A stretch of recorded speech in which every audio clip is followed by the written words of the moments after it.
Senior citizen gadan makalihis matrap sa nasulong harong sa Iriga City. Biktima may mga naisalbar pa subuot na partidaryo asin nangungupahan sa harong durante kan kasulo. Ang detalye, aramunta sa pagtutok live ni Chris Novelo. Chris?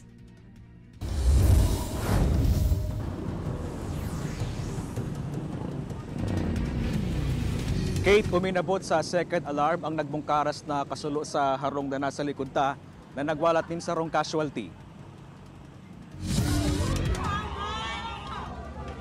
Gadan ang sarong 77 anyos na babae makalis matrap sa nasulong harong sa Barangay San Roque, Iriga City pasado alas 11 ning banggi kan Biyernes. Huli tagibo sa kahoy ang harong kay Amerikas na naglakop an kalayo. Istorya kan saro sa mga aki kan biktima kasabay kan insidente, pinukawan pa kan biktima ni bang paryentes asin tenan sa harong. Pumunta si mama dun sa mga nangungupahan sa amin, ginising niya po yon. And then yung isa pong nangungupahan na ginising, nakita niya daw po na bumalik po si mama sa loob, tumaas pa po siya.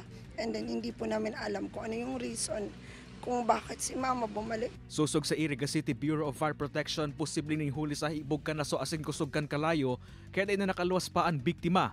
Nado kayan subot ang hawak kaini sa second floor kan harong.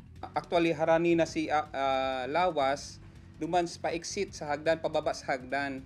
Facing ang ano niya nga nakadapa siya and then naka-facing sa hagdan ang body niya.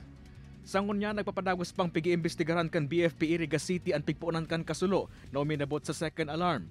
7 man na establishmento ang nadamay sa insidente asin kinakarkulong labis sa 86,000 pesos ang danyos na tigwalat kan insidente.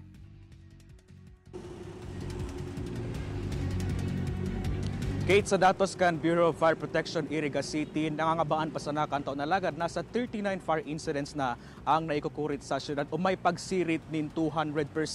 Ang naikurit man nakasulo kan nakaging aldawan may kukonsideraman kan otoridad na pinaka malala so far ning huli sa pigwalat ngani kaining casualty. Kate? Alright, Jos Mabalos, Chris.